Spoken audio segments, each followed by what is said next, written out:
Assalamualaikum warahmatullahi wabarakatuh. Perkenalkan, nama saya Safa Zikraili. Saya dari jurusan PGMI 2C. Di sini saya akan menjelaskan materi tentang kemunduran peradaban Islam. Di sini saya membawa dua topik. Yang pertama yaitu awal mula kemunduran peradaban Islam, dan yang kedua faktor eksternal dan internal. Latar belakang kemunduran Islam. Kemunduran ini diawali pada sekitar tahun 1250 Masehi. Saat itu Baghdad merupakan pusat dari peradaban Islam. Dinasti Khalifah Bani Abbasiyah yang masih memimpin umat Islam. Pada tahun 1528, Baghdad diserang oleh tentara Mongol di bawah pimpinan Hulagu Khan. Penyerangan yang membuat hancur dinasti Khalifahan menimbulkan rentetan kejadian mundurnya peradaban Islam di kemudian hari. Masa kemunduran pada tahun 1250 sampai 1500.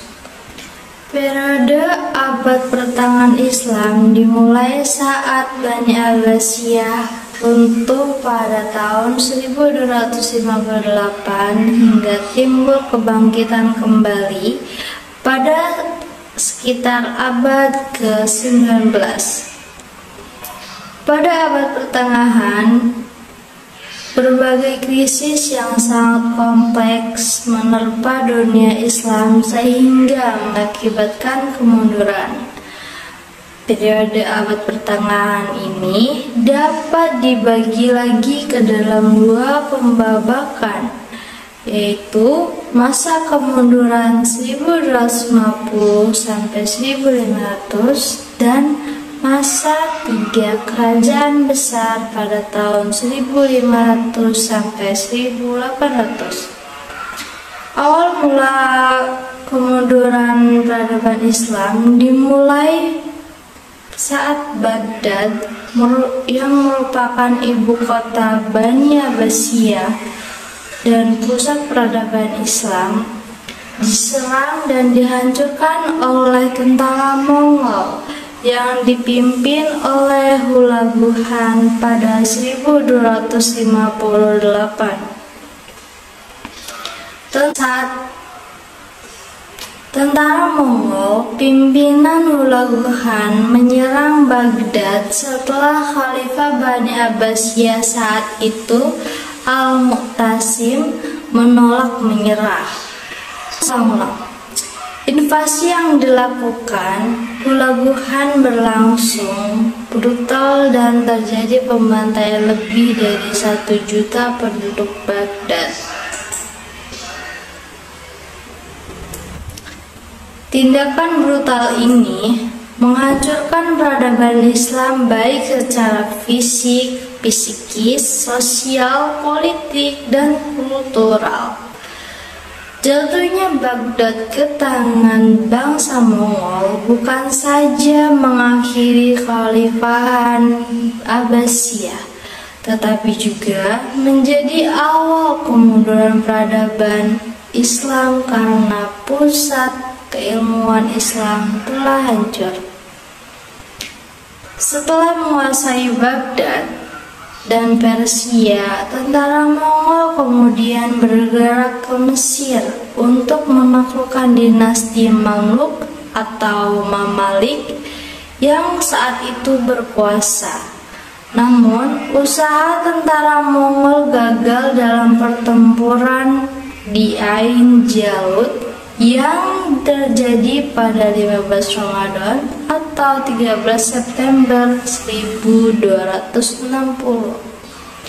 Setelah itu, hingga 85 tahun kemudian, dunia Arab dikuasai oleh bangsa Mongol di bawah pemerintahan dinasti Ilkhan, yang kehadirannya semakin membawa kehancuran dan kemunduran dunia Islam.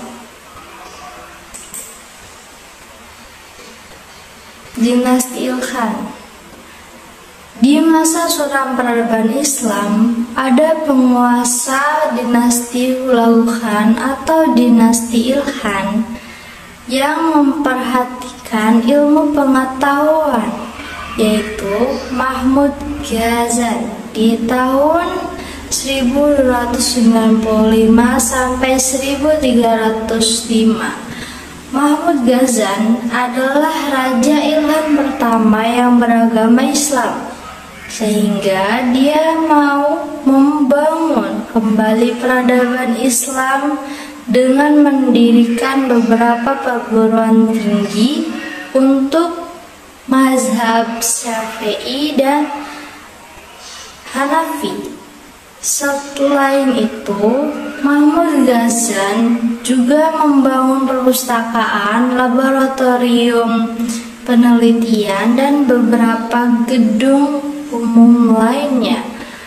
Meski demikian, dinasti Ilkhan pada akhirnya terpecah menjadi beberapa kerajaan kecil, seperti kerajaan Jailar di Baghdad, kerajaan Salgari di Fars, dan kerajaan Muzaffari. Menjelang akhir abad ke-14, dinasti Ilkhan berada di bawah kekuasaan Timur Leng yang lebih kejam dari pendahulunya dan selalu melakukan penaklukan dengan pembantaian serta menghancurkan fasilitas-fasilitas Islam.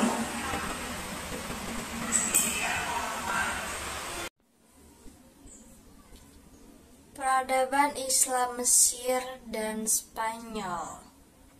Pada masa abad pertengahan Islam di Mesir dikuasai oleh dinasti Mamluk yang mengalami kemajuan di berbagai bidang, mulai dari ekonomi, ilmu pengetahuan, budaya, filsafat, dan arsitektur.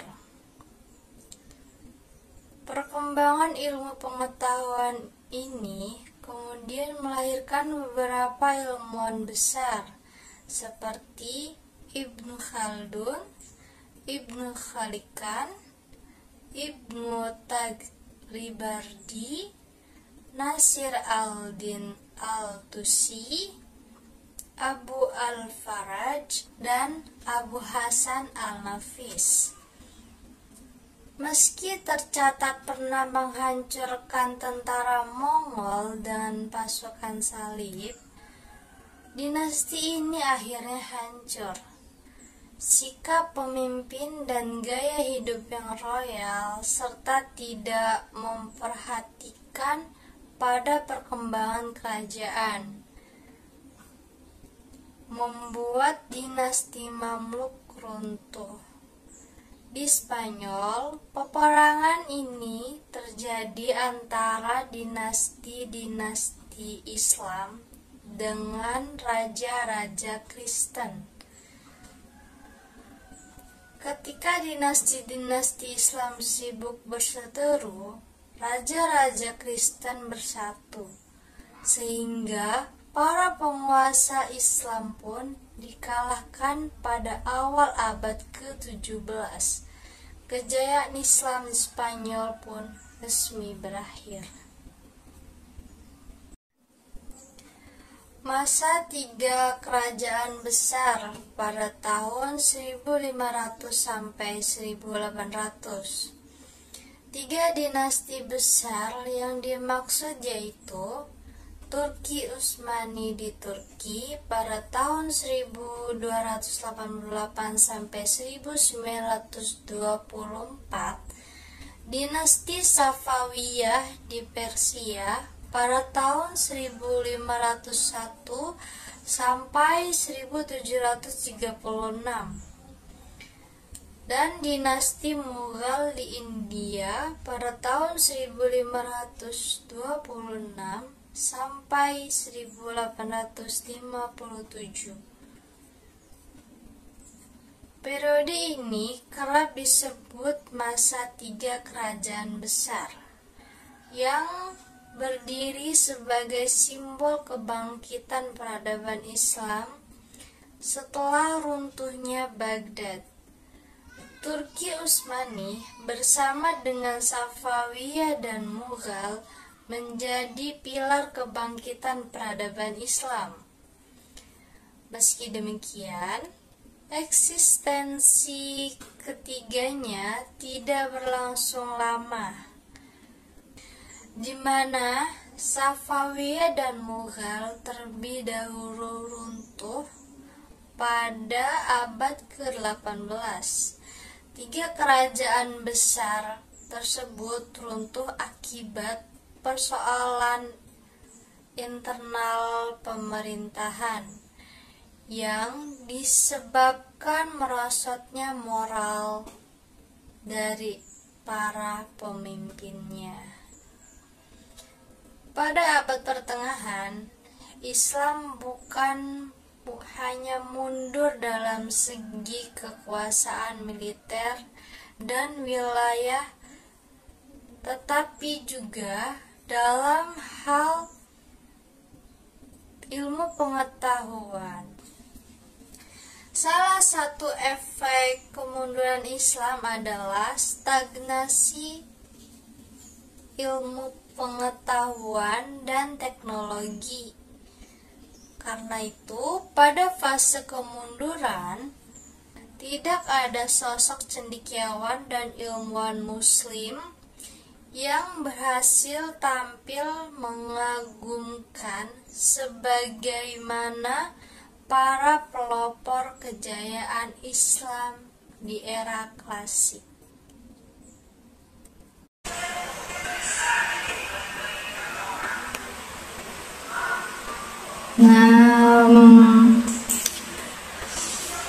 Adapun faktor internal kemunduran peradaban Islam, yang pertama, lemahnya otoritas politik, kesultanan maupun kekhalifahan, pemberontakan atau perpecahan internal, perebutan kekuasaan.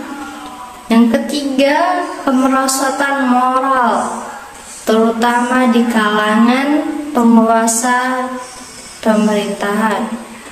Keempat, hilangnya dinamisme dalam Islam, stagnasi pembangunan. Yang keempat, hilangnya dinamisme dalam Islam, stagnasi pembangunan. Yang kelima, munculnya dogmatisme dan kekakuan dalam pemikiran.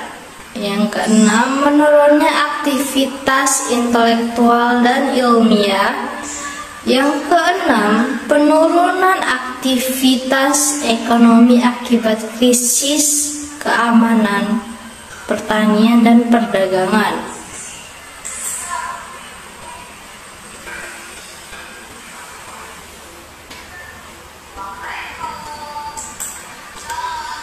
Sementara faktor eksternal kemunduran peradaban Islam yaitu yang pertama, invasi dari luar seperti serangan pasukan Mongol ke Baghdad.